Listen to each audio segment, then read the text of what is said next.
Coming up on your Blazers Sports Report, we'll get an inside look at some of Valdosta State's athletics, including football and women's basketball. We will also take a look at volleyball and men's basketball. Your Blazers Sports Report starts now.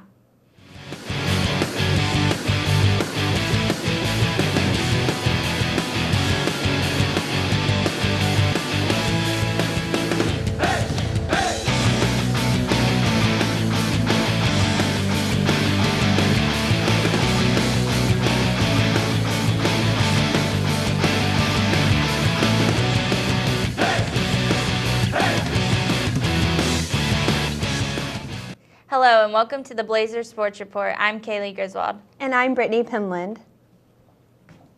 The VSU football team traveled to Melbourne, Florida to take on Florida Tech Panthers in what was virtually a must-win game if the Blazers wanted to keep their playoff hopes alive. Right in the middle of the field. Both offenses got off to a slow start in the first quarter, but the pace quickened in the second quarter after a Florida Tech touchdown.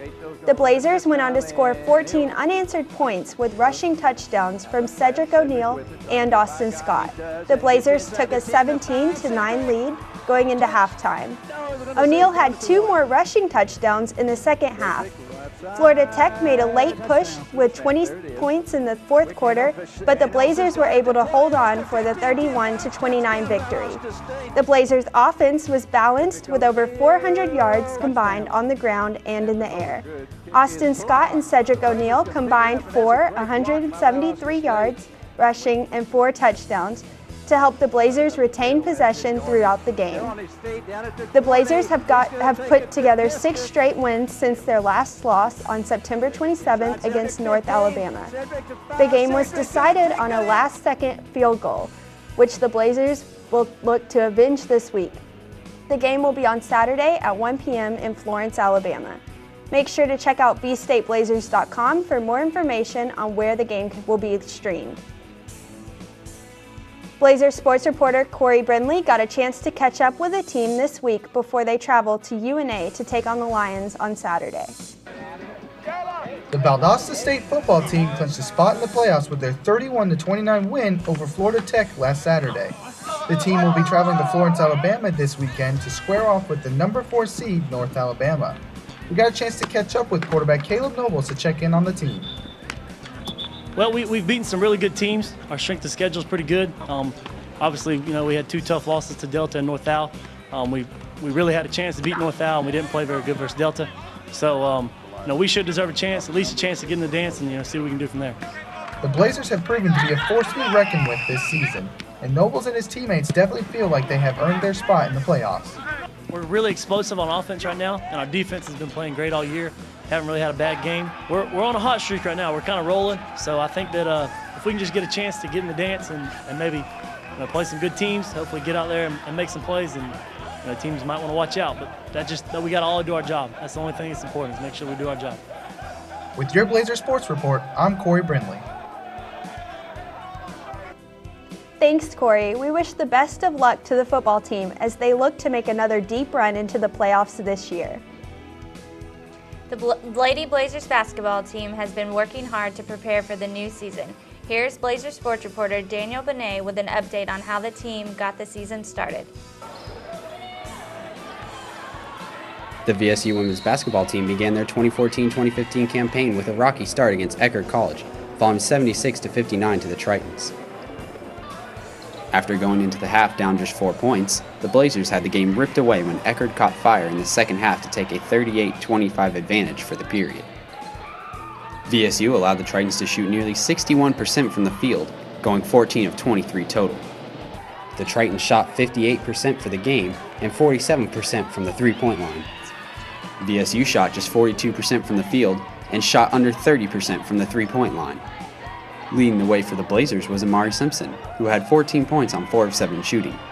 April Thomas and Amy Duke were also in double figures with 13 points apiece. One of the biggest stories of the game was the return of Mae Johnson, a big component for the Blazers who sat out last season with a torn ACL. Though Johnson had only 2 points in her first game back, the team will look to her leadership as they move through the rest of the season. With your Blazers Sports Report, I'm Daniel Benet. Thanks, Daniel. The Lady Blazers will continue to build team chemistry throughout the season. They are looking forward to what the rest of the season will hold with the upcoming matches. The Lady Blazers volleyball team has been working hard all season. Here's Blazers sports reporter Bridget Muckle with an update on how the team is doing so far this season. This past weekend, the Valdosta State Blazers went on the road to play in the conference tournament in Rome, Georgia. Before traveling, they were preparing for what was at stake. The outcome of the tournament paid off well for the Blazers as they won their first conference championship in school history.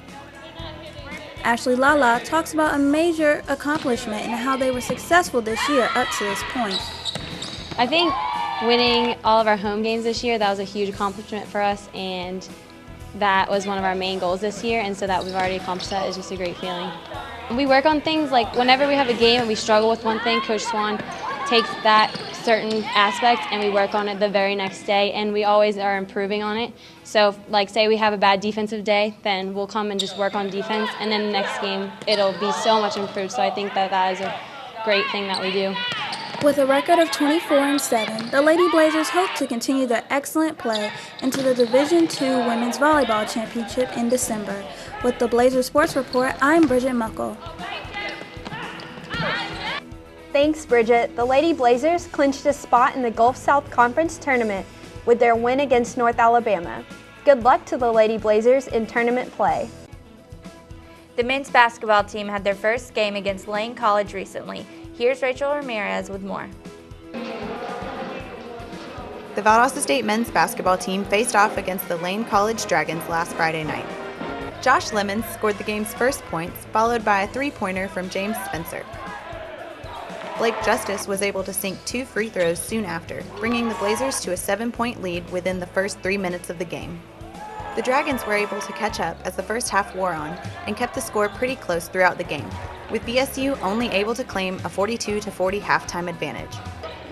Lane pulled ahead slightly at the beginning of the second half, but the Blazers came back with a rebound by Lester Moore and then another rebound by Colin Cook. Lane was able to gain the lead with just under 9 minutes left, but the Blazers took it back with multiple three-pointers from Justice and Obande. Obande ultimately scored 21 points while Justice scored 18 and James Spencer 15. Both teams had rather lackluster performances, with the Blazers making only 21 of their 56 field goals and Lane making only 20 of 51 field goals. However, VSU was able to pull out the win with a final score of 74-64. The Blazers had a 41-36 advantage in rebounding and turned the ball over 23 times, as did Lane. If the Blazers are able to improve on their already impressive abilities, it should be a very exciting season. With your Blazers Sports Report, I'm Rachel Ramirez. The Blazers hosted their second game against Albany State and came out on top with an impressive 90-77 victory. We look forward to seeing what else they have in store this upcoming season.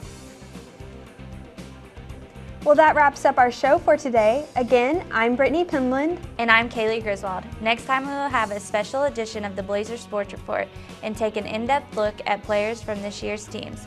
Until then, please continue to cheer on the teams in their playoff runs. Go Blazers!